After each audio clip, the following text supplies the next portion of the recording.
Hello and welcome back to Tech Idea. In my today's video, I'll be showing you how you can pin a post on your Facebook account.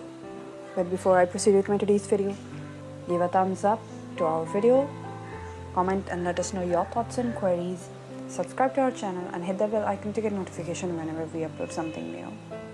Now without further delay, let's start with our today's video. Log into your Facebook from any browser and go to your profile. Scroll down and go to the post that you want to pin.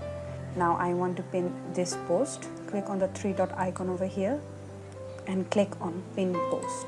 Your post has been pinned. Now whenever somebody visits your page, they'll be able to see this post at the very top.